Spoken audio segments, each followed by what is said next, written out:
Alright guys, so simply put, we start the squat progression off with the very foundation of the squat, which is the body weight squat, right? So there's going to be no external resistance on this, it's just your body weight. We're going to start with the stance. You know, I go on my feet a little bit wider than shoulder width apart. Toes slightly outward, you know, not too much. What you want coach athletes here, keep a nice proud posture, chest up, shoulders back.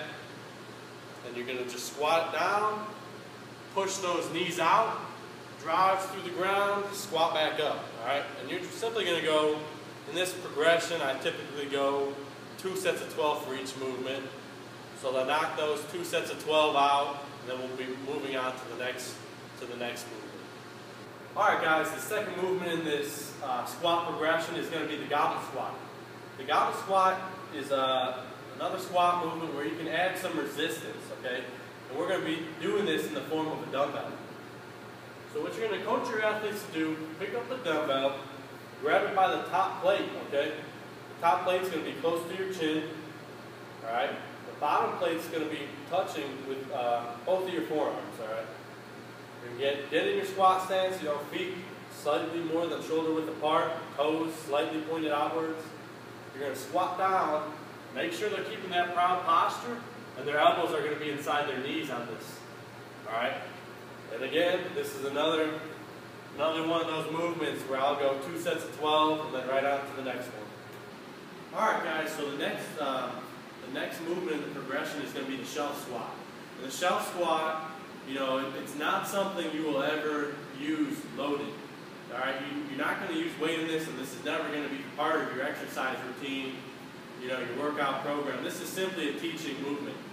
All right. Basically, what it does is it's going to teach an athlete, and it's going to make them aware of their shelf, their natural shelf, and that's going to help them on their front squat and some of those Olympic lifts.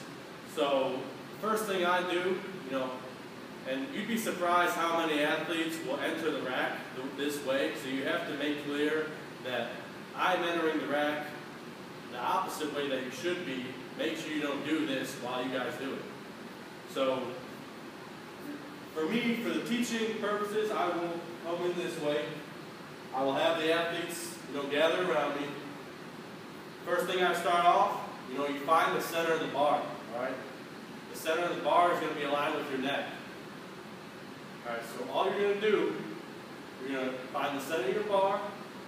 It's going to be pressed against your neck, and it's going to feel like it's choking you a little bit. It'll feel uncomfortable. Those new guys who've never done it before.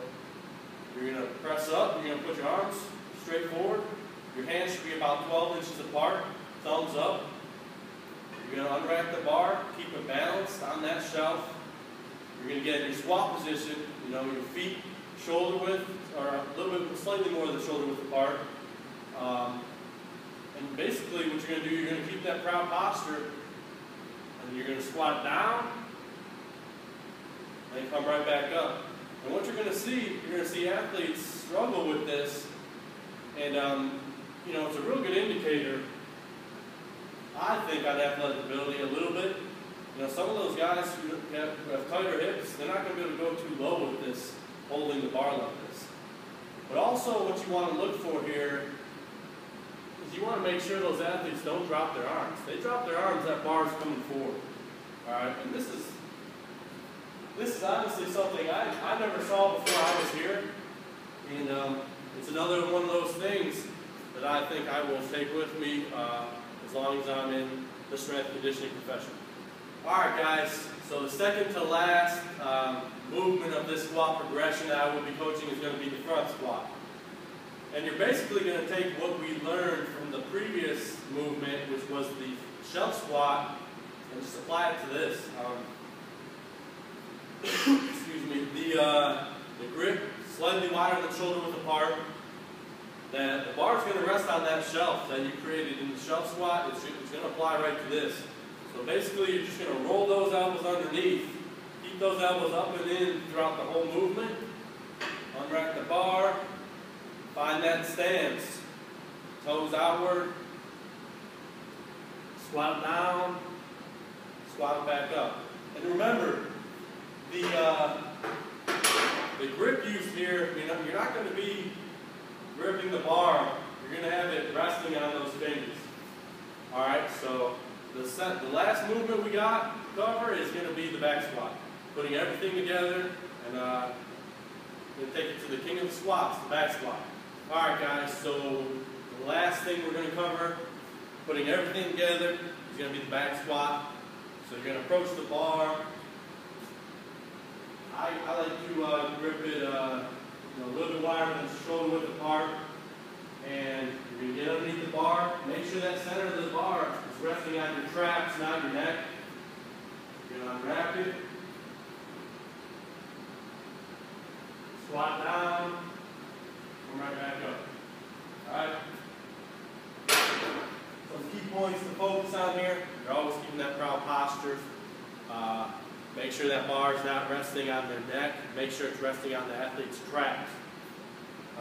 There's different variations of this. You can go high bar, low bar. Personally, I am a low bar squatter, but I coach whatever's comfortable for the athlete.